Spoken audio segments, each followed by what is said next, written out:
तो चलिए एक और वीडियो आप लोगों के लिए मैं अपलोड कर रहा हूँ। उम्मीद करता हूँ आप लोग इस वीडियो को भी अंत तक जरूर देखोगे। क्लास 12th बायोलॉजी अगर आपका विषय है तो उम्मीद करता हूँ आप लोग इस वीडियो को अंत तक जरूर देखोगे और वीडियो पसंद आए तो लाइक जरूर कीजिए। बायोटेक्नोलॉजी से रिलेटेड चैप्टर है प्रिंसिपल एंड प्रोसेसेस, यानी कि आप लोगों को इसमें काफी कुछ पढ़ने वाले हैं। जो कंटेंट है, जो इंपॉर्टेंट टॉपिक्स है वो मैं बताने वाला हूँ। उम्मीद करता हूँ इसको आप लोग अच्छे से समझोगे और कहीं पर भी कोई डाउट होगा तो जरूर पूछोगे। पहला टॉपिक जो कि आपको पढ़ना है, बायोटेक्नोलॉजी होता क्या है, किस प्रकार से आप लोगों को कंप्लीट करना है, मैं बता देता हूँ इसकी डेफिनेशन कैसे आपको बोर्ड के एग्जाम में लिखनी है। बायोटेक्नोलॉजी एक तरह की इंटीग्रेटेड ब्रांच ऑफ बायोलॉजी होती है जिसकी सहायता से which deals with the technique, मतलब कई तरह की तकनीकों का यूज करते हैं और उन तकनीकी उपयोग में हम लोग लिविंग ऑर्गेनिज्म की सहायता लेते हैं और उसके एंजाइम्स जो भी होते हैं और उन एंजाइम से कुछ ना कुछ प्रोडक्शन करते हैं, मतलब to produce different products and process useful to the humans. और जो भी चीज बनाते हैं, जो भी प्रोडक्ट हम इसकी सहायता से बनाते हैं वो यूजफुल होते हैं ह्यूमंस के लिए। The term biotechnology was coined bye, और जो शब्द है बायोटेक्नोलॉजी वो किसने दिया था, कार्ल एरिकी ने दिया था 1917 में। और ये encompasses both the traditional as well as modern technology. ठीक है, इतना आप लोगों को अगर क्वेश्चन पूछा जाता है 2 नंबर का तो आप लोग इतना लिख सकते हो, 3 नंबर के क्वेश्चन में इतना लिख सकते हो। अब आगे बढ़ते हैं। अगर आपको इसी से रिलेटेड अगर शॉर्ट जो है आंसर लिखना तो बिल्कुल यही चीज जो आपने ऊपर पढ़ी है उसी को आप लोगों को यहाँ पर शॉर्ट करके लिख लेना है। अब कुछ नया टर्म देख लेते हैं। Biotechnology are a genetic engineer. देखिए जेनेटिक इंजीनियरिंग का मतलब होता है रिकॉम्बिनेंट डीएनए टेक्नोलॉजी को ही हम लोग जेनेटिक इंजीनियरिंग कहते हैं, जिसकी सहायता से हम लोग डिफरेंट प्रोडक्ट्स तैयार करते हैं। ठीक है, अब लिखा है रेफर टू द टेक्निक। देखिए ये एक तरह की तकनीकी होती है जो इस्तेमाल की जाती है यूज्ड फॉर मॉडिफिकेशन, मतलब कुछ नया परिवर्तन लाने के लिए, ऑफ केमिकल नेचर।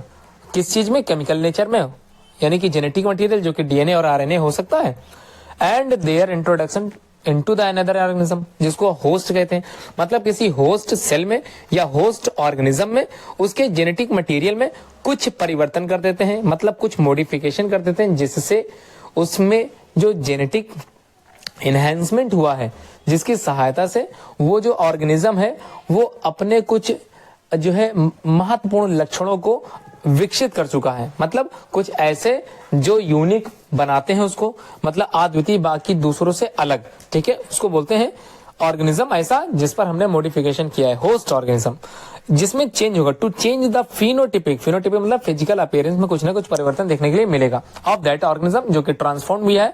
एंटीबायोटिक्स भी बनाई जाती हैं are formed by this technique, और इसी टेक्निक की सहायता से, बायोटेक्नोलॉजी की सहायता से एंटीबायोटिक्स का भी निर्माण होता है। पॉल बर्ग को हम लोग फादर ऑफ जेनेटिक इंजीनियरिंग कहते हैं। इस क्वेश्चन को भी आप लोग जरूर पढ़ के जाइएगा, Paul Berg. It involves the following basic steps, और इस बायोटेक्नोलॉजी के जो टेक्निक है उसके कुछ प्रोसेसेस हैं जो आपको दिमाग में बैठाने हैं। तो पहले तो सबसे पहला काम आप लोगों को बायोटेक्नोलॉजी में क्या करना, आइडेंटिफाई करना है ऑफ डीएनए और विद डिजायरेबल जीन्स, मतलब जो जीन्स को आपकी इच्छा है उस डिजायरेबल जीन की आइडेंटिफिकेशन सबसे पहले स्टेप में कर लेनी है। दूसरा है इंट्रोडक्शन ऑफ आइडेंटिफाइड डीएनए, उस आइडेंटिफाइड डीएनए का इंट्रोडक्शन करना है इनटू अ सूटेबल होस्ट में, और इंट्रोड्यूस कराना है किसी होस्ट सेल में या किसी होस्ट ऑर्गेनिज्म में, और जिसकी वजह से टू फॉर्म रिकॉम्बिनेंट, मतलब अब डीएनए कैसा हो गया है, रिकॉम्बिनेंट हो चुका है, मतलब मॉडिफाइड हो चुका है। ठीक है, ये आप लोगों को इसमें लिखना है। अगला जो क्वेश्चन है, जेनेटिक इंजीनियरिंग क्या होता है, इसको आप लोगों को समझाना, कैसे समझाना मैं बताना चाह रहा हूं। उम्मीद करता हूं आप लोग इसको अंत तक जरूर समझोगे और सुनोगे। ठीक है, देखिए जेनेटिक इंजीनियरिंग नाम से लग रहा है कोई ना कोई टेक्निक है, तकनीकी है, जिसमें कुछ ना कुछ मॉडिफिकेशन है, कुछ ना कुछ प्रोडक्शन होने वाला है। तो स्टार्ट करूं, ध्यानपूर्वक सुनिएगा। इट इज अ प्रोसेस, एक प्रक्रिया है। देखिए किस तरह की प्रक्रिया है, किस तरह के प्रोसेस है। मैनिपुलेशन, बढ़ावा देना, किस चीज का, जेनेटिक मटेरियल का, किसी भी लिविंग ऑर्गेनिज्म के, ये एनिमल हो सकता है, प्लांट हो सकता है, माइक्रोब्स हो सकता है, और वो भी बाय मैन के द्वारा हम लोग करते हैं। और कैसे करते हैं, इन विट्रो, बाहर की तरफ, for the benefit of Mankind, और ये मानवता के लिए सबसे ज्यादा महत्वपूर्ण हो रहा है। ठीक है, तो मैन के द्वारा मतलब हम लोग के द्वारा, इन विट्रो का मतलब यहां पर ऐसा शब्द आया है, मतलब किसी का मॉडिफिकेशन हमने कैसे कर दिया है, बाहरी रूप से। ठीक है, बायोरिएक्टर की सहायता से या जीन गन की सहायता से हमने मॉडिफिकेशन स्टार्ट किया है बायोटेक्नोलॉजी में। ठीक है, अगर बात करें an example of genetic engineering technique का, जिसको हम लोग यहाँ पर रिकॉम्बिनेंट डीएनए टेक्नोलॉजी कहते हैं, आरडीटी इसका शॉर्ट फॉर्म है, जिसका उद्देश्य ही होता है आइसोलेट कराना डिजायर्ड डीएनए सीक्वेंसेस को from the different sources and the joining them produce a recombinant DNA. और जिसको जो इंट्रोड्यूस कराने के बाद हमने कोई ना कोई ऑर्गेनिज्म को क्या कर दिया यहाँ पर रिकॉम्बिनेंट डीएनए टेक्नोलॉजी से जोड़ दिया है। ठीक है, अगला कह रहा है recombinant DNA technology. Recombinant DNA molecules जो होते हैं वो डीएनए के ही मॉलिक्यूल होते हैं, लेकिन इनको बनाया जाता है फॉर्म बाय लेबोरेटरी मेथड से, किसी न किसी जेनेटिक इंजीनियरिंग की सहायता से। ठीक है, और इट इन्वॉल्व करता है, ये जुड़ा रहता है the combination of genetic material from multiple sources से। इसी वजह से thus creating sequences that would not otherwise be found in the genome. और वो जरूरी नहीं कि जीनोम में मिले। Recombinant DNA molecules are the sometimes called chimeric DNA, क्योंकि they consist of gene from two different species. देखिए ध्यान समझिए, काइमेरिक जीन्स का मतलब जब दो ऑर्गेनिज्म के जीन्स आपस में जोड़े जाते हैं, टू डिफरेंट स्पीसीज के जीन आपस में जुड़ते हैं। These molecule are widely use in the biotechnology, medicine and research. इन सभी जगह इनका इस्तेमाल हम लोग करते हैं और आने वाले दिनों में काफी इसकी डिमांड बढ़ने वाली है। कई तरह के मॉडिफिकेशंस हुए हैं, आप लोगों ने जो है बायोटेक्नोलॉजी प्रिंसिपल्स, बायोटेक्नोलॉजी जो एप्लीकेशंस वगैरह होती हैं वो भी आप लोगों ने पढ़ रखा है। उम्मीद है आप लोग उसकी एप्लीकेशंस को अच्छे से तैयार करके जाओगे, बोर्ड के एग्जाम में एप्लीकेशन वाला क्वेश्चन जरूर आता है। तो देखिए सबसे पहले स्टेप देख लेते हैं, किसी इन्वॉल्व होते हैं रिकॉम्बिनेंट डीएनए टेक्नोलॉजी में तो स्टेप क्या होते हैं, कुछ स्टेप्स मैं बेसिक बताने वाला हूं। सबसे पहले देखिए आइसोलेशन ऑफ डीएनए होता है, डीएनए का आइसोलेट कराना। Fragmentation of DNA by the restriction endonucleases enzyme. देखिए दो तरह के एंजाइम यहाँ पर पढ़ने हैं आप लोगों को, एक्सोन्यूक्लियेजेस एंजाइम और एंडोन्यूक्लियेजेस एंजाइम। ये दोनों एंजाइम रेस्ट्रिक्शन एंजाइम के अंतर्गत आते हैं, जिसको कहते हैं मॉलिक्यूलर सीजर। अब नाम से लग रहा है सीजर, इसका मतलब सीजर का काम क्या होता है, काटना। ठीक है, तो एक पर्टिकुलर लोकेशन से या फिर डीएनए के सेगमेंट को काटने का काम जो करेगा वो कौन करेगा, मॉलिक्यूलर सीजर करेगा। मॉलिक्यूलर सीजर का ही क्या दूसरा नाम मैंने बताया, आप लोगों ने अभी सुना था, क्या कहते हैं, जैसे एंडोन्यूक्लियेजेस और एक्सोन्यूक्लियेजेस इसके अंतर्गत आते हैं, जिसको बोलते हैं रेस्ट्रिक्शन एंजाइम्स। ठीक है, तो अभी आप लोगों को रेस्ट्रिक्शन एंजाइम के बारे में बताऊंगा, मोस्ट इंपॉर्टेंट टॉपिक है, उसको भी मैं कवर करूंगा। थर्ड जो स्टेप होगा isolation of desired DNA fragment, थोड़ा समझ लीजिए। एम्प्लीफिकेशन मतलब संशोधन करना है, सही तरीके से हमको जीन को क्या करना है, सही करना, संशोधित करना ऑफ द जीन इंटरेस्ट, मतलब हमारी इच्छा से डिजायर्ड होना चाहिए। Ligation of the DNA fragment into a vector using the DNA ligase enzyme. अब देखिए लाइगेज का भी कोई ना कोई काम होगा, तो लाइगेज का काम होता है टू फिक्स डीएनए मॉलिक्यूल। ठीक है, तो डीएनए को फिक्स करने का काम कौन करेगा, डीएनए लाइगेज एंजाइम करेगा। अब कराना क्या है, ट्रांसफर कराना recombinant DNA into the host organism. Host organism में ट्रांसफर कराना है, क्या चीज का, जो जीन हमने मॉडिफाइड कर लिया है, जिसको संशोधित कर लिया है, अब इंट्रोड्यूस कराना है इनटू द होस्ट सेल में। तो ये प्रोसेस आ गई, ये स्टेप आ गया। अगला culturing the host cell on a suitable medium on a large scale. अब हमने प्रोडक्शन कर लिया है होस्ट सेल का काफी लार्ज स्केल में। ठीक है, अब नेक्स्ट है extraction of the desired product. अब हमने एक्सट्रैक्ट करा लिया डिजायर्ड प्रोडक्ट, मतलब जो चीज हम बना रहे हैं उसको हमने क्या करा लिया है, एक्सट्रैक्ट करा लिया है। ठीक है, अब लास्ट स्टेप देख लेते हैं, downstream processing of the product as finish product are ready for the marketing.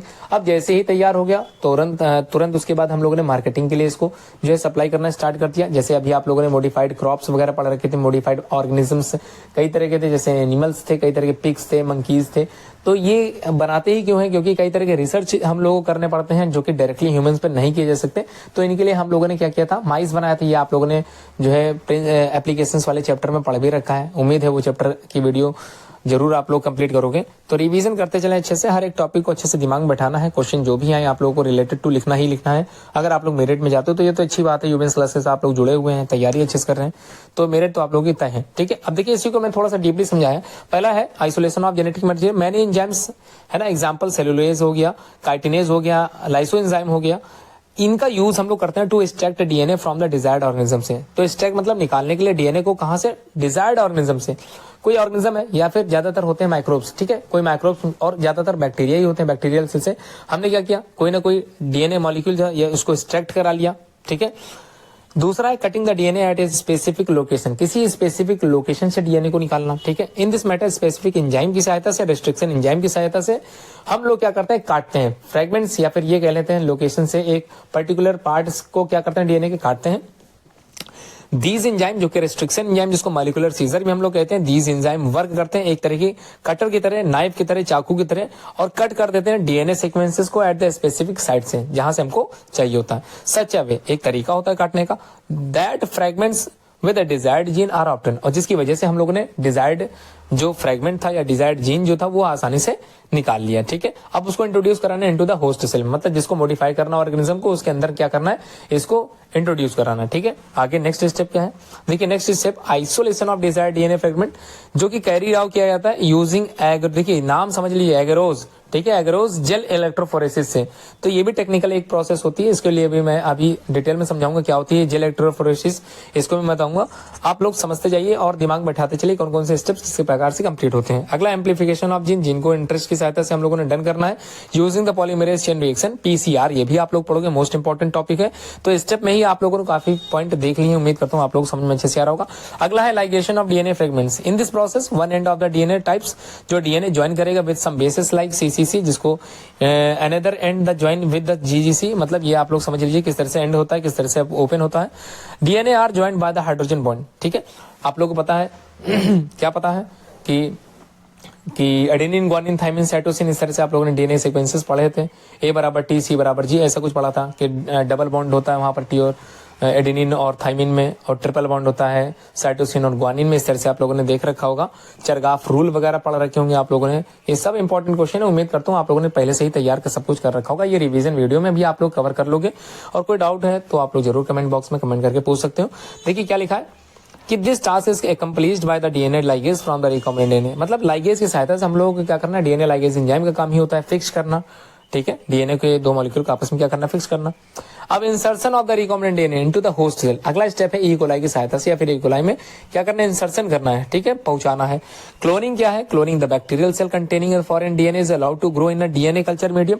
तो क्लोनिंग नाम से लग रहा है क्लोन तैयार करना, मल्टीपल कॉपीज तैयार करना किसी बैक्टीरियल सेल जो कि कंटेन करेगा फॉरेन डीएनए। देखिए फॉरेन डीएनए का मतलब बाहर से जो डीएनए पहुंचाया गया था उसको फॉरेन डीएनए कहते हैं, और जो कि कहां पर पहुंच गया है, बैक्टीरियल सेल में, और अलाउ करेगा टू ग्रो, अब मल्टीप्लाई कर मतलब मल्टीप्लाई करेगा ना, to grow in DNA culture medium में। This process is called cloning. ठीक है, और एक आपके सामने दिया है E coli, Escherichia coli is common used as host bacterium. देखिए कितना बढ़िया चीज है, होस्ट बैक्टीरियम की तरह कार्य करता है। ठीक है, होस्ट बैक्टीरियम, जहां पर हमको क्या कराना है, इंसर्शन कराना है, इंसर्ट करा देना है। ठीक है, अब क्लोनिंग वेक्टर्स क्या होते हैं, what do you mean by cloning vectors, तो नाम से ही लग रहा होगा क्लोनिंग वेक्टर्स। तो वेक्टर का मतलब होता है संदेश वाहक या फिर कहते हैं वाहक के लिए इस्तेमाल की जाने वाले कुछ उपकरण है। तो बताता हूं क्या होता है cloning vectors. The DNA molecule, ठीक है, डीएनए का जो मॉलिक्यूल होता है जो कैरी करता है एक किसी कोई ना कोई फॉरेन डीएनए को, मतलब बाहर से लाया हुआ डीएनए को, सेगमेंट को, एंड रेप्लिकेट कराएगा। देखिए रेप्लिकेशन वगैरह आप लोगों ने पढ़ रखा होगा, सेंट्रल डोगमा उठा लीजिए अपने टॉपिक को, उसको दिमाग में बैठा लीजिए। डीएनए से डीएनए की ही कॉपी जो बनती है उसको क्या कहते हैं, और डीएनए से आरएनए का बनना क्या कहलाता है, आरएनए से प्रोटीन का बनना क्या कहलाता है, और वापस पुनः, ठीक है, पुनः आरएनए से डीएनए का बनना क्या कहलाता है, ये आपके दिमाग में होना चाहिए। ठीक है, तो यहाँ पर लिखा है replicate inside the host cell is called a vector. These vector, और यही वेक्टर जो हैव द एबिलिटी, इनके पास अपनी एक एबिलिटी होती है टू रेप्लिकेट करना, है ना, तुरंत दूसरी कॉपी तैयार करना, within a bacterial cell independent होते हैं, कंट्रोल द क्रोमोसोमल डीएनए को। Following vector are commonly used in the recombinant DNA technology. तो कई तरह के वेक्टर्स हैं जिनके बारे में अभी आप लोग पढ़ोगे और उम्मीद करता हूं उसको अच्छे से समझोगे भी। अब क्वेश्चन है वेक्टर का दूसरा डेफिनेशन जो यहाँ पे दे रखी है उसको भी आप लोग जरूर दिमाग में बैठा लीजिए, मैं बताता हूँ कैसे लिखना है। The DNA molecule that can carry a foreign segment, तो जो भी डीएनए मॉलिक्यूल जो कैरी करता होगा फॉरेन डीएनए सेगमेंट को और रेप्लिकेट कराने में सक्षम हो इनसाइड द होस्ट सेल में, ठीक है, इसको बोलते हैं वेक्टर। अब vector have the ability to replicate with in the bacterial cell independent to control the chromosomal DNA. और दो एग्जांपल यहाँ पर दिए, प्लाज्मिड और bacteriophage, these are the common example of vectors, जिनकी सहायता से हमको क्या करना है, कैरी करा देना फॉरेन डीएनए सेगमेंट को और रेप्लिकेट कराना इनसाइड द होस्ट सेल में। और होस्ट सेल जैसे अभी आप लोगों ने पढ़ रखा था एस्चेरिचिया कोलाई, वो होस्ट सेल है। ठीक है, अब बैक्टीरियोफेज और प्लाज्मिड होते क्या, इनको थोड़ा सा मैं समझा देता हूँ, ध्यानपूर्वक आज समझ लीजिए। ठीक है, देखिए प्लाज्मिड क्या होते हैं, प्लाज्मिड जो होते हैं आर एक्स्ट्रा क्रोमोसोमल, नाम से लग रहा है, देखिए क्रोमोसोमल के अतिरिक्त कुछ चीजें हैं, एक्स्ट्रा क्रोमोसोमल, और खुद सेल्फ रेप्लिकेटिंग, मतलब अपने ही जैसी कॉपी बनाने में की कैपेबिलिटी रखते हैं, डबल स्ट्रैंडेड होते हैं, क्लोज्ड होते हैं, जुड़े रहते हैं सर्कुलर डीएनए मॉलिक्यूल से। ठीक है, and there are seen in the bacterial cell and few yeast cell, और इनको देखा जा सकता है आसानी से बैक्टीरियल सेल में या फिर किसी ईस्ट सेल में देखा जा सकता है, उनको बोलते हैं प्लाज्मिड। ठीक है, अब दूसरी डेफिनेशन में भी देखिए क्या समझाएगा, उसको मैं बता देता हूँ। दूसरी डेफिनेशन क्या कहेगी, these are the small autonomously, देखिए रेप्लिकेटिंग यूजुअली सर्कुलर होते हैं, extra chromosomal double stranded DNA molecule होते हैं जो अकर करते हैं किसी भी many bacteria as well as some yeast में। E coli containing vector PBr322, देखिए यहाँ पर ई कोलाई एस्चेरिचिया कोलाई दे रखा है जो कि कंटेन करता है वेक्टर, उस वेक्टर का नाम है PBR 322। उसका यहाँ पर डायग्राम दे दिया। उम्मीद करता हूँ इस डायग्राम को आप लोग जरूर बना के आओगे, ठीक है। तो इसको ऐसे ही बिल्कुल आपने जो है प्रैक्टिस कर लीजिए। They are used as a vector in the biotechnology. Main characters इसके दिए गए हैं, उसको भी मैं बताने जा रहा हूँ। उम्मीद करता हूँ इसको भी आप लोग अच्छे से समझ लोगे। तो वेक्टर्स का बायोटेक्नोलॉजी में कौन कौन से मेन कैरेक्टरिस्टिक फीचर्स होते हैं। पहला, they have capacity to replicate independently from the host cell. Host cell में जैसे ही इनको इंट्रोड्यूस करा जाता है ये मल्टीपल कॉपीज तैयार करने लगते हैं, ठीक है। पहला तो ये होगा। दे आर इनहेरिटेड इंडिपेंडेंटली, और इनहेरिटेड का मतलब होता है आनुवंशिक। अब यहां से जब भी आगे जाएंगे ये सेल्फ रेप्लिकेटिंग की मतलब सेल्फ रेप्लिकेट होते रहते हैं, इसका मतलब अलग से इनको निकालने की आवश्यकता नहीं पड़ेगी। तो ये अगली जनरेशन में हेरिडेटरी होते हैं, इनहेरिटेड होते हैं, इंडिपेंडेंट स्वतंत्र रूप से पाए जाते हैं। तो इसके लिए और आगे मेहनत नहीं करनी पड़ती है। They contain antibiotic resistance. देखिए इनके खुद के एंटीबायोटिक रेजिस्टेंस होते हैं, ठीक है, genes on them.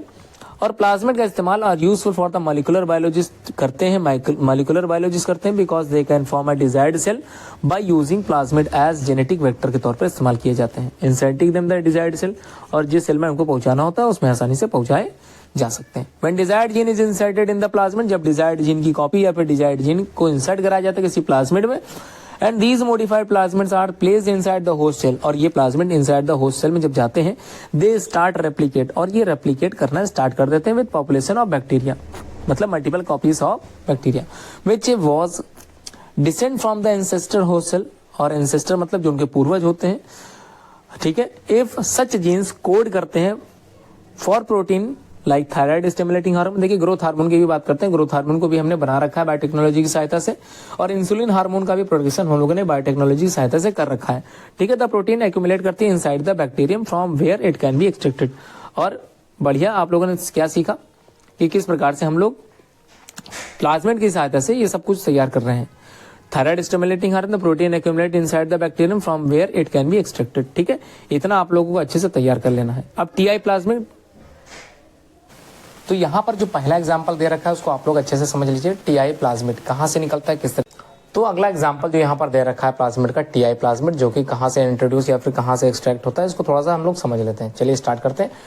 Tumour inducing plasmid जो कि एग्रोबैक्टीरियम ट्यूमिफेसियंस का होता है, और इसी को बोलते हैं टीआई प्लाज्मिड। तो ये क्वेश्चन भी बोर्ड में एक बार पूछा गया था टीआई प्लाज्मिड को लिखने के लिए, ठीक है। अब देखिए इस तरह का डायग्राम अब जरूर आप लोग देख लीजिए। दोनों के ही प्लाज्मिड यहाँ पर दे रखे हैं, ई कोलाई के साथ साथ टीआई यानी कि एग्रोबैक्टीरियम का भी प्लाज्मिड यहाँ पर दे रखा है। दोनों ही आप लोग अच्छे से तैयार कर लीजिए। डायग्राम सामने है आप लोगों को, उसको भी तैयार करके जाइए। अगला प्लाज्मिड के बाद आप लोगों ने क्या पढ़ा था, bacteriophage. These are the virus infector. देखिए दीज आर द वायरस जो इन्फेक्ट करते हैं किसी बैक्टीरिया को। They are used as a vector, और इनका इस्तेमाल हम लोग वेक्टर के तौर पर भी करते हैं। Because very high copy number of the genome, और ये इनके पास ही खुद कैपेबिलिटी होती है to maintain, you have to copy the number of their genome within the bacterial cell. Following features are required to facilitate the colony into the factors. कुछ चीजें जो जरूरी हैं जो आपको जाननी है, एक तो origin of replication, ORI कहते हैं इसको। तो origin of replication is the sequence where the replication begin, जहां पर replication start होता है, मतलब सेल कॉपी स्टार्ट होती है। दूसरा, selectable markers help in the identifying, और जो सेलेक्टेबल मार्कर्स होते हैं ये हेल्प करते हैं पता लगाने में या फिर सेलेक्ट करने में ट्रांसफॉर्मेंट्स को, एंड एलिमिनेटिंग नॉन ट्रांसफॉर्मेंट को। नॉर्मली जीन्स इनकोडिंग होती है रेजिस्टेंट टू एंटीबायोटिक्स को लेकर, सच एज एम्पिसिलिन, है ना, क्लोमैरफेनिकोल और टेट्रासाइक्लिन, या फिर इसी का ही नाम दूसरा है कैरामाइसिन एक्सेट्रा, जो कि यूजफुल होती है सेलेक्टेबल मार्कर के तौर पर, जो कि ई कोलाई के लिए है। ट्रांसफॉर्मेशन इज अ प्रोसीजर होता है जिसकी वजह से through which a piece of DNA is introduced into the host bacterium, ठीक है। ये होता है ट्रांसफॉर्मेशन, जिसकी वजह से हम लोग इंट्रोडक्शन करा पाते हैं, ठीक है, डीएनए का इनटू द होस्ट बैक्टीरियम में। एंजाइम्स जो कि इन्वॉल्व होते हैं किसी जेनेटिक इंजीनियरिंग में, जो सिंप्लीफाई करते हैं दिस कॉम्प्लेक्स प्रोसेस को, मतलब इस तरह की कॉम्प्लेक्स प्रोसेस को इजी वे में कंप्लीट करने की पूरी तरह से क्या करते हैं, कंप्लीट करते हैं। This various enzymes involve as follows. देखिए कौन कौन से एंजाइम थे, अभी आप लोगों ने पढ़ रखा था। पहला एंजाइम है रेस्ट्रिक्शन एंजाइम, जिसको हम लोग मॉलिक्यूलर सीजर कहते हैं। बायोटेक्नोलॉजी में सबसे ज्यादा इंपॉर्टेंट इसी मॉलिक्यूलर सीजर का, जिसको हम लोग रेस्ट्रिक्शन एंजाइम कहते हैं। Arbor Smith and Nathan discovered the restriction enzyme. देखिए दोनों के ही सहयोग से इसकी डिस्कवरी हुई है, रेस्ट्रिक्शन एंजाइम को खोजा गया था। These enzyme are used for cutting DNA as a specific site during DNA technology, ठीक है। तो डीएनए रिकॉम्बिनेंट डीएनए टेक्नोलॉजी की सहायता से हमने क्या किया है, कट किया है सेक्शन, और वो भी मॉलिक्यूलर सीजर की सहायता से। अब आगे बढ़ते हैं। Molecular scissor are also called, ये इनको मॉलिक्यूलर सीजर इसलिए कहते हैं क्योंकि ये कट करते हैं। They cut the DNA at the very specific and precise site, मतलब जहां से हमको आवश्यकता होती है उस सेक्शन को ये आसानी से काटते हैं। They cut the DNA and product sticky ends, और ये स्टिकी एंड्स को भी तैयार करते हैं। ठीक है। Restriction enzyme belong to a larger class of enzyme जिसको न्यूक्लियेसिस एंजाइम कहते हैं, विच आर 2 टाइप्स के होते हैं। तो न्यूक्लियेसिस एंजाइम 2 तरह के होते हैं, एक तो एक्सो न्यूक्लियेसिस एंजाइम, दूसरा एंडो न्यूक्लियेसिस एंजाइम। एक्सो का रिमूव करते हैं, exo nucleases enzyme remove nucleotides from the ends of the DNA. ठीक है, from the ends of the DNA, मतलब आप लोगों ने डीएनए के जो सेगमेंट्स को देखा होगा, ठीक है, 5 और 3 प्राइम में आप लोगों ने देखा होगा, या 3 और 5 के प्राइम में आप लोगों ने देखा होगा, तो वही एंड से ये सेक्शन को काटने का काम करते हैं एक्सो न्यूक्लियस। नाम से है एक्सो, इसका मतलब एंडिंग पॉइंट कह सकते हैं आप, 5-3 है ना, in one strand of duplex. तो ठीक है, ये तो क्लियर हो गया। एंडोन्यूक्लियस एंजाइम में cut a specific position with in DNA. The first restriction enzyme name HIND third was isolated bye Smith Wilcox and केले इन 1968 में, और ये ऑलवेज कट करता है डीएनए मॉलिक्यूल को eight the specific sequence of 6 base pair. इसी की वजह से इसको कॉल करते हैं रिकॉग्निशन सीक्वेंस फॉर हिन, है ना, थर्ड। आगे बढ़ते हैं, क्या है देख लेते हैं। ईच रेस्ट्रिक्शन एंजाइम रिकॉग्नाइज करता है, किस चीज का रिकॉग्नाइजेशन होता है यहाँ पर, किस चीज का पता लगाया जाता है। ईच रेस्ट्रिक्शन एंजाइम ये रिकॉग्नाइज कर रहता है एक स्पेसिफिक पैलिंड्रोमिक न्यूक्लियोटाइड सीक्वेंस को। ठीक है, इन डीएनए में जैसे एग्जांपल की बात करें, पैलिंड्रोमिक सीक्वेंस जो कि GAATTC है, पैलिंड्रोमिक सीक्वेंस रीड करते हैं same on both the strand when orientation of reading is kept the same. जब ओरिएंटेशन सेम हो जाती है, रेस्ट्रिक्शन एंजाइम कट करता है द डीएनए को एक रिकॉग्निशन साइट से, और थोड़े समय बाद फॉर्म करेगा एक स्टिकी एंड को ऑन ईच स्ट्रैंड पर, कि हमने कहां से काटा था। ठीक है, रेस्ट्रिक्शन एंजाइम और मॉलिक्यूलर सीजर होते हैं which are used for cutting DNA at the specific location. This belong to a larger class of enzymes called nucleases. कौन कौन से थे न्यूक्लियेसिस? आपने पढ़ रखा था, exo nucleases as well as endo nucleases. These enzyme are also used to form recombinant DNA molecule bearing the desired for engine। आगे देख लेते हैं, mention the differences in the mode of attention, mode of action of exo nucleases as well as endo nucleases enzymes. तो यहाँ पर पहला जो है अभी आप लोगों ने फिर पढ़ा रहा, मतलब फिर मैं पढ़ा रहा हूँ, उम्मीद करता हूँ आप लोग इसको अच्छे से समझ जरूर जाओगे। जो अभी आप लोगों ने पढ़ा, क्या पढ़ा? एक्सोन्यूक्लियेसिस क्लीव करता है base pair of the DNA at the terminal and. Terminal and कौन कौन से हैं? 5 और 3 के होते हैं। वाइल द एंडोन्यूक्लियस क्लीव करता है DNA at the point with in the DNA segment के साथ स्पेसिफिक पोजीशन, जो कि एक्सेप्ट टर्मिनल एंड को छोड़कर, मतलब जो टर्मिनल एंड होते हैं 5 और 3 वाले, उसको छोड़कर कहीं से भी डीएनए के फ्रेगमेंट्स को काटने का काम एंडोन्यूक्लियस एंजाइम करते हैं। अब रेस्ट्रिक्शन एंजाइम को आप लोगों को अच्छे से समझ में आ गया होगा। यहाँ पर लिखा है एक और, first cut the DNA strand a little away from the palindromic sequence but between the same 2 bases of the 2 strand. तो पैलिंड्रोमिक सीक्वेंसेस आप लोगों ने अभी ऊपर पढ़ी थी, उसको दिमाग में जरूर बैठा लीजिएगा। अब ये सब काम कैसे होता है, किस प्रकार से होता है, तो यहाँ पर लिखा बायोलॉजिस्टिक्स है ना, बायोलॉजिस्टिक्स, या फिर इसी का ही दूसरा नाम है जीन गन। जीन गन क्या है? एक तरह का मेथड होता है जिसमें सूटेबल फॉर प्लांट सेल के लिए होता है। In this process the plant cells are bombard कराया जाता है, बम्बारिंग होती है with high velocity micro particles की, जो कि गोल्ड और टंगस्टन कोटेड होते हैं विद डीएनए मॉलिक्यूल को, ठीक है, कंटेन किए हुए। इसका डायग्राम यहाँ पर दिया है, आप लोग चाहें तो डायग्राम को भी थोड़ा सा पेपर में बना सकते हो, तैयार कर सकते हो, इसकी प्रिपरेशन भी कर सकते हो आप लोग। अब बात करेंगे सबसे इंपॉर्टेंट टॉपिक, जो कि जेल इलेक्ट्रोफोरेसिस है, इलेक्ट्रिकली है। इसके भी हम लोग जो है तैयारी कर लेते हैं। जेल इलेक्ट्रोफोरेसिस नाम से लग रहा है कि डीएनए फ्रेगमेंट्स का जो सेपरेशन होता है on the basis of their size by a prevalent technique की सहायता से। दिस टेक्निक को ही हम लोग जेल इलेक्ट्रोफोरेसिस कहते हैं, ठीक है। और since the DNA fragments are negatively charge होते हैं, जैसे कि हमको पता ही है molecules, so they can be separated for forcing them to move toward the anode under the electric field.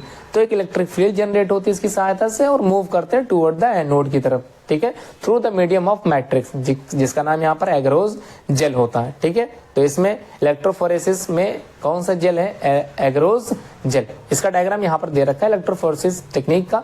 बिल्कुल इसी तरह से आप लोग wells largest DNA band, smallest DNA band, ये सब कुछ इसी तरह से आप लोग बना के आ सकते हो। देखिए, the smaller fragment size further it moves होता है ना, चलने लगता है, किस तरफ जाने लगता है। The separated DNA fragments can be visualised only after the staining the DNA with the ethidium bromide. तो इथिडियम ब्रोमाइड की सहायता से हम लोग स्टेन किया हुआ डीएनए को आसानी से देख सकते हैं। Followed by their exposure ultraviolet radiation के अंतर्गत द ब्राइट ऑरेंज कलर जो बैंड होते हैं of the DNA are seen when exposed to ultraviolet light. तो डीएनए दिखने लगते हैं। These stained separate band of DNA are cut, इनको काट लिया जाता है फ्रॉम द एग्रोस जेल की सहायता से, फ्रॉम द एग्रोस जेल से, एंड एक्सट्रैक्ट करा जाता है from the gel piece by the process known as elution. तो इल्यूशन मेथड की सहायता से हम लोग इस तरह से कंप्लीट करते हैं। तो जेल इलेक्ट्रोफोरेसिस का डायग्रामेटिक रिप्रेजेंटेशन जो कि पावर सप्लाई करता हुआ दिखाई दे रहा है, इसको भी आप लोग बोर्ड के एग्जाम में बनाना चाहो तो बना सकते हो, लेकिन समय को देखते हुए आप लोग जरूर लिखें।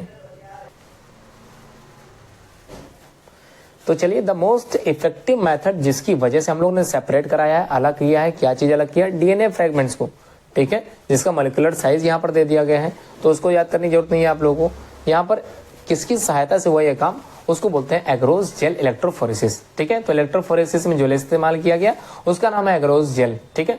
Agarose is a non toxic polysaccharide जो कि ऑब्टेन किया जाता है सी वीड से। इसको भी दिमाग में आप लोग बैठा लीजिए।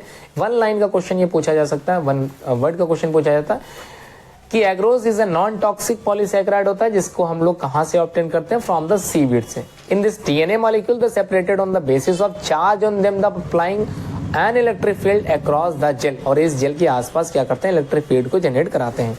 द स्मॉलर मॉलिक्यूल्स मूव करते हैं more easily and faster than the larger molecule through the pores of agarose gel की सहायता से, ठीक है, ये भी क्लियर हो गया। आगे देख लेते हैं, the DNA can be seen in the gel by the addition of ethidium bromide. तो इथिडियम ब्रोमाइड की सहायता से आसानी से हम लोग डीएनए को देख सकते हैं। The equipment necessary for the conducting agarose gel electrophoresis has the following components. तो किससे मिलके ये बनता है, इसको भी हम लोग देख लेते हैं। देखिए, पहली चीज तो यहाँ पर एन इलेक्ट्रोफोरेसिस चैम्बर होना चाहिए जो कि पावर सप्लाई कर रहा होना चाहिए। दूसरा, gel casting trays made up of, जो कि अल्ट्रावायलेट जो है ट्रांसपेरेंट प्लास्टिक होनी चाहिए, क्योंकि अभी आप लोगों ने देखा था डीएनए के मॉलिक्यूल दिखते हैं in the presence of ultraviolet radiation, ठीक है। अब sample comb used to form the sample well when molten gel is put around it. तो सैंपल कॉम्स यूज किए जाते हैं फॉर्म करने, तैयार करने में उस सैंपल को जो कि वेल में है, व्हेन मोल्टन जेल का आसानी से हम लोग जब मिला लेते हैं, ठीक है। अगला है ट्रांस इल्यूमिनेटर, जो कि एक तरह का अल्ट्रा वायलेट लाइट बॉक्स होता है जिसको हम लोग यूज करते हैं ऑब्जर्व कराने में विद द हेल्प ऑफ क्या चीज इस्तेमाल करने के बाद, ethidium bromide stain DNA in the gel phoresis, ठीक है। तब जब ये कराते हैं तभी होता है। To carry out the agarose gel electrophoresis the following supplies, जो कि बफर्स हैं आर नीडेड होते हैं, इनकी आवश्यकता पड़ती है। किस प्रकार ये वर्क करते हैं इसको भी हम लोग आइए पढ़ लेते हैं और जान लेते हैं। तो ये सबसे पहला पॉइंट यहाँ पर दिया, electrophoresis buffer usually tries acetate, जो कि ईडीटीए होता है, टीएई आप लोग लिख सकते हैं, और ट्रेस बोरेट ईडीटीए टीबीई का इस्तेमाल हम लोग करते हैं, टीबीई, ठीक है। अगला देख लेते हैं, लोडिंग बफर। इस बफर को लोड कराते हैं, कैसे करते हैं, this contain some heavier component, जो कि ग्लिसरॉल भी हो सकता है, इसको मिक्स कराते हैं विद अबव, ऊपर जो बना है buffer solution, so that it permits करता sample of DNA to be placed in the well. तो वेल में प्लेस कराने के लिए इसकी सहायता ली जाती है। ट्रैकिंग डाइस जो होती हैं वो माइग्रेट करती हैं, माइग्रेट का मतलब एक स्थान से दूसरे स्थान तक पहुंचना, in the gel and help to monitor visually, जो दिखाई दे रहे हैं, how far the electrophoresis has progress, और ये एक एक स्टेप को कंप्लीट बताती रहती है कि किस प्रकार से हम लोगों ने क्या किया, प्रोग्रेस कर रखी है। इथिडियम ब्रोमाइड का इस्तेमाल हम लोग एज फ्लोरेसेंट डाई होती है जिसका इस्तेमाल टू स्टेन करने के लिए करते हैं किसी डीएनए मॉलिक्यूल को, ठीक है, ये हो गया। अब पीसीआर क्या होता है इसको भी हम लोग समझ लेते हैं। पीसीआर का मतलब होता है polymerase chain reaction. Polymerase chain reaction, जो कि polymerase chain reaction, in this reaction multiple copies of gene को हम लोग तैयार करते हैं अपने इंटरेस्ट को लेकर, या फिर जो डिजायर्ड जीन की कॉपी होती है, सिंथेसाइज इन विट्रो तरीके से, मतलब जो भी सैंपलिंग हो रही है वो बाहर हो रही है using two sets of primers की सहायता से, द एंजाइम डीएनए पॉलीमरेज की सहायता से। द एंजाइम में एक्सटेंड करते हैं द प्राइमर्स को using the nucleotide provided in the reaction, और इस रिएक्शन में जो यूज होने वाली चीज थी वो मैं बताता चल रहा हूँ, आप लोग समझते चलिए। And the genomic DNA is as a template use करते हैं। The segment of DNA can be amplified होता है, मॉडिफाइड होता है DNA with approximately billions times in the process of replication DNA is repeated many times। और ये क्रिया बार बार होती रहती है, ये रिएक्शन बार बार कराते रहते हैं, ठीक है। ये होता है पॉलीमरेज चेन रिएक्शन। थोड़ा सा और डीपली समझ लेते हैं इसके बारे में। तो polymerase chain reaction is the best defined as in vitro process of DNA replication. DNA को ही या डीएनए की मल्टीपल कॉपीज को बनाने के लिए हम लोग इस तरह के रिएक्शन को फॉलो अप कराते हैं, जो कि स्टेबल होती है to make multiple copies of DNA sequences using the enzyme polymerase. तो कौन सा एंजाइम जिसकी सहायता से हम लोग पॉलीमरेज चेन रिएक्शन में मल्टीपल कॉपीज ऑफ डीएनए को तैयार करते हैं, उसका नाम है डीएनए पॉलीमरेज एंजाइम, ठीक है। यहाँ तक क्लियर है। और इस टेक्निक को जो डेवलप किया था बाय द कैरी मुलिस ने इन 1985 में, अब उनको क्या मिला है, who received Nobel prize for this in the year 1993 में इनको नोबेल प्राइज भी मिला था।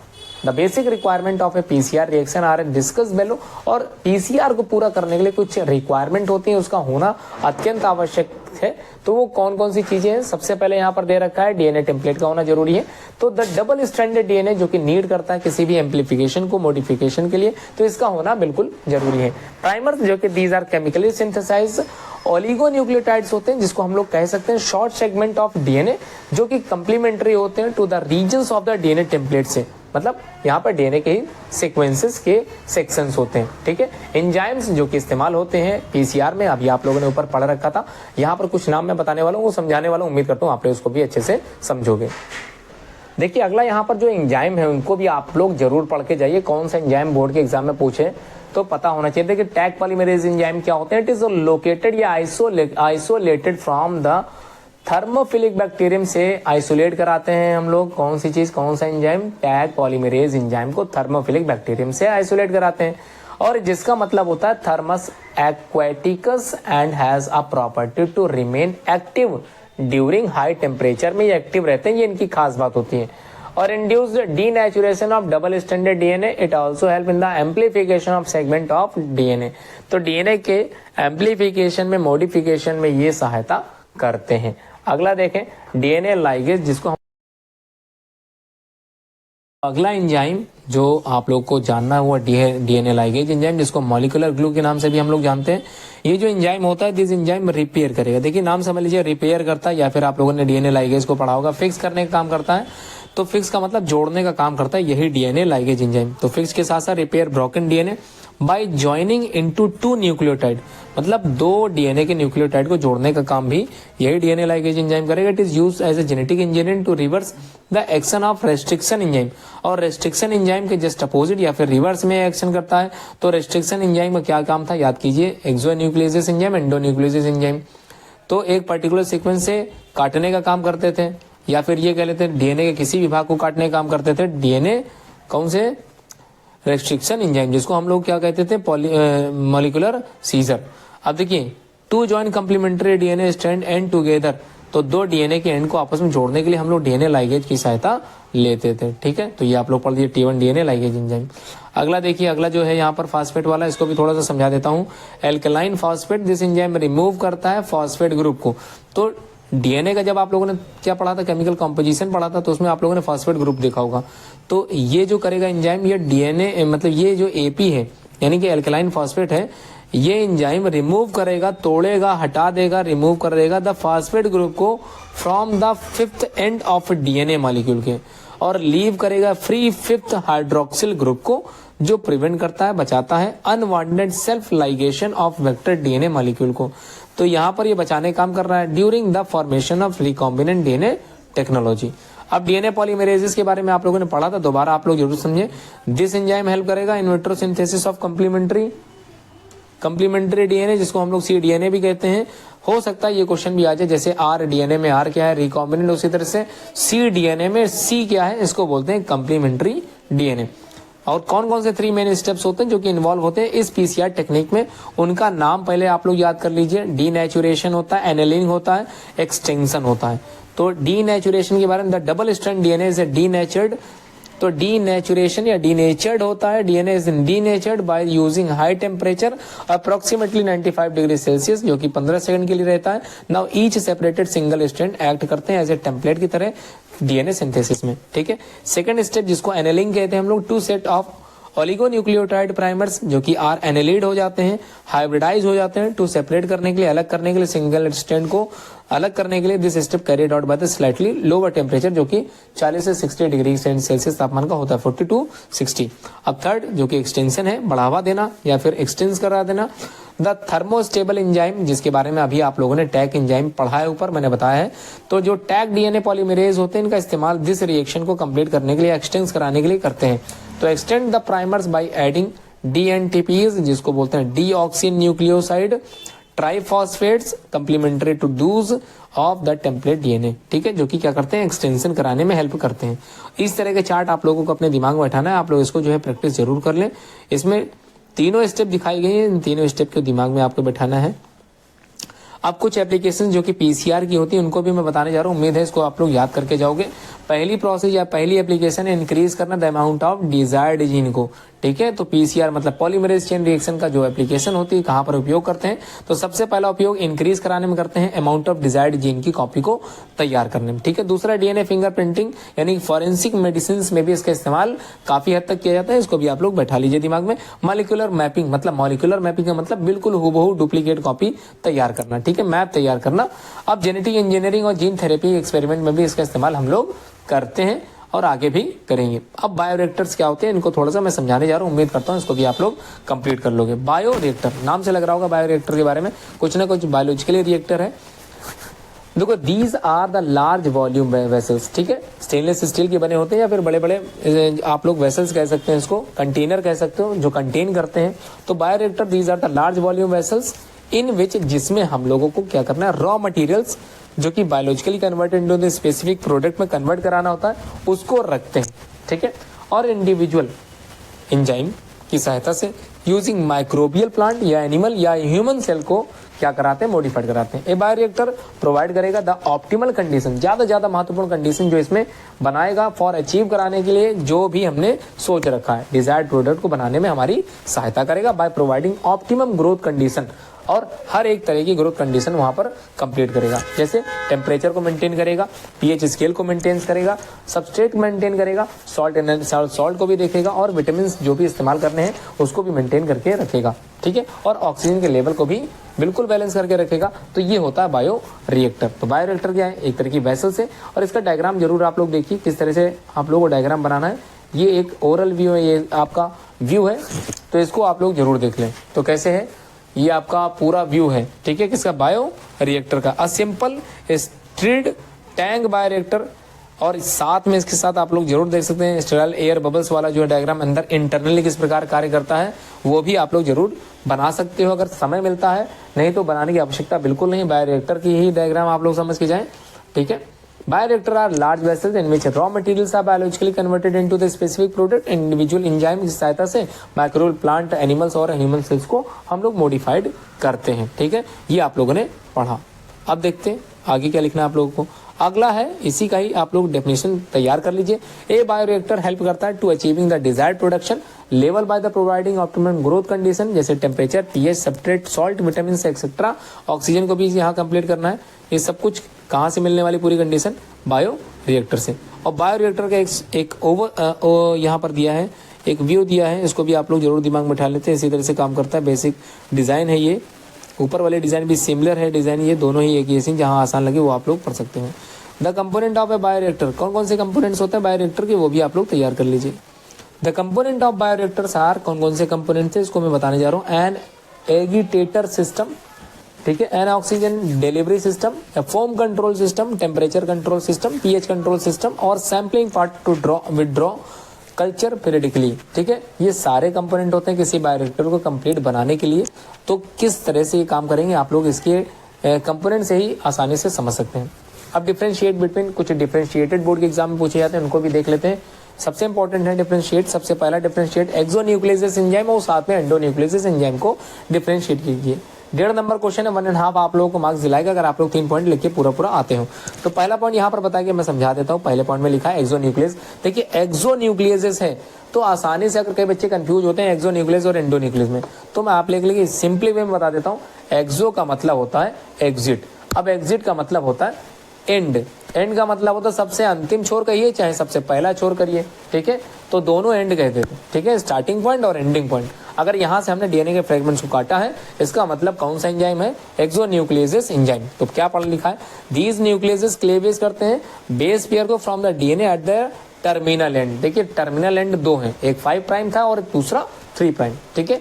तो यहां से सेगमेंट को काटने के लिए हम लोग एक्सोन्यूक्लियस एंजाइम की सहायता लेते हैं, और इनके अलावा कहीं से भी केवल टर्मिनल एंड को छोड़ दें, एक्सेप्ट टर्मिनल एंड, बाकी कहीं से भी सेगमेंट्स को अगर हम लोग काटते हैं तो वो with the help of endonuclease enzyme करेंगे। तो इसके लिए क्या लिखोगे, दे क्लीव करते हैं DNA at the specific point, except लिख दीजिएगा, केवल क्या छोड़ दें, टर्मिनल एंड को छोड़ दें, कहीं से भी रिमूवल कराते हैं वहां पर एंडोन्यूक्लियस एंजाइम वर्क करेगा।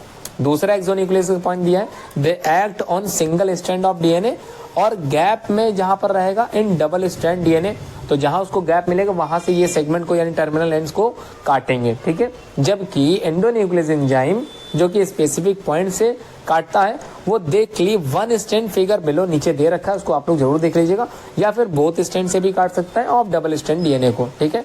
और लास्ट में लिखा है एक्सोन्यूक्लियस में they do not cut RNA, तो एक्सोन्यूक्लियस एंजाइम कभी भी आरएनए को कट नहीं करता, जबकि एंडोन्यूक्लियस एंजाइम जो में कट कर सकता है आरएनए को भी, ठीक है।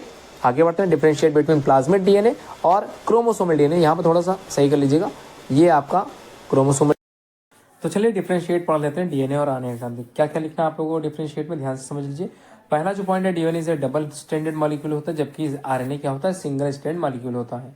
इट कंटेन्स डीऑक्सीराइबोस, जबकि आरएनए कंटेन करता है राइबोस केवल। DNA does not contain uracil but contain thymine, ठीक है। उसी तरह से RNA does not contain thymine but contain uracil. अब अगला है, DNA molecules can replicate by itself, जबकि RNA can not replicate itself, ठीक है। ये सारे पॉइंट आपको दिमाग में बैठा लेने हैं। अगला, it is a chromosome component of the cell, और यहाँ पर लिखा it is a component of the ribosome, ठीक है। अगला, it does follow Chargaff base pairing rule, और it does not follow Chargaff base pairing rule, मतलब ये फॉलो करेगा, डीएनए और आरएनए बिल्कुल भी फॉलो नहीं करे।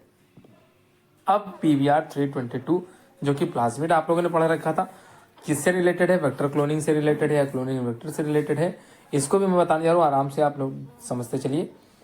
लिखा है PVR 322 is the standard cloning vector obtain किया जाता है ई कोलाई से, ठीक है, एस्चेरिचिया कोलाई से प्राप्त किया जाता है।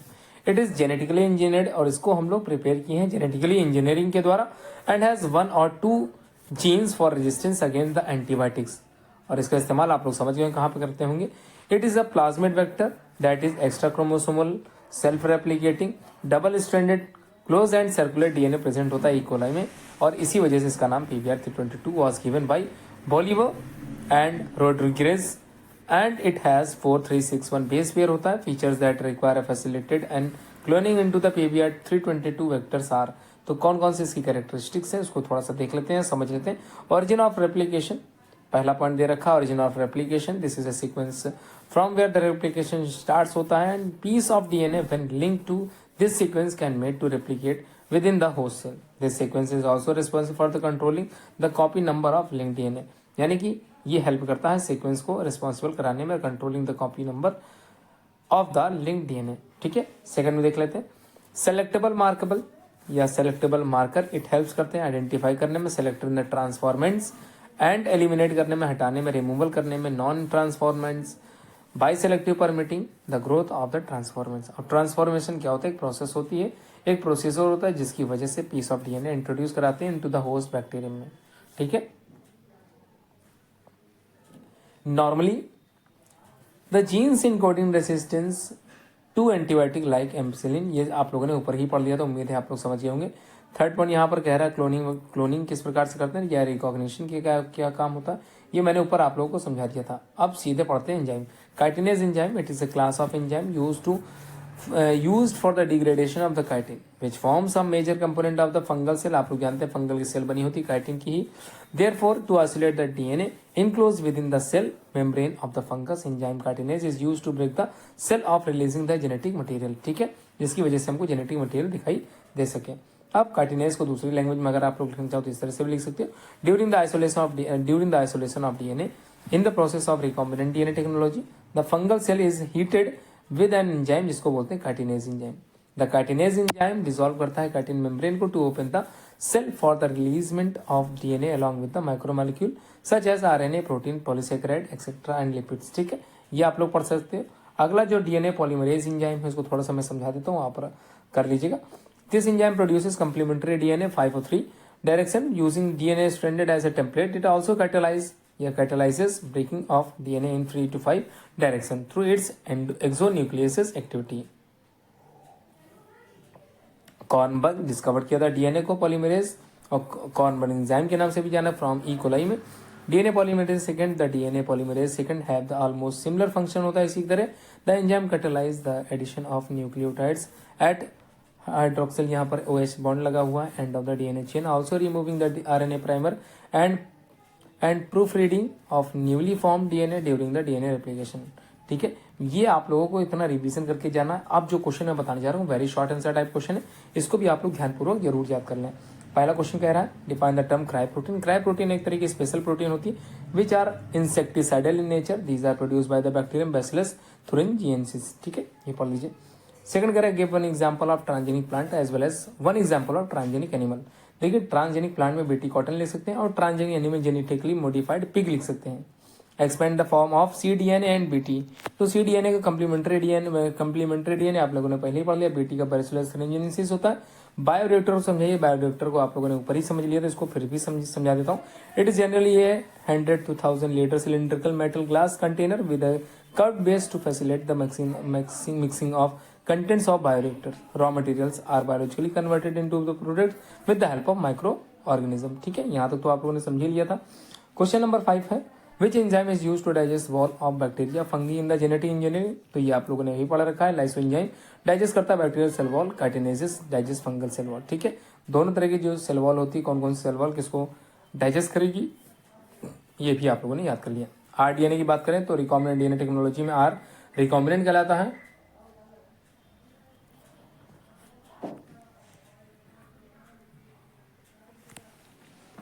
क्वेश्चन नंबर 7 कह रहा है name the substance use a medium matrix in gel electrophoresis, उसको बोलते हैं एग्रोज।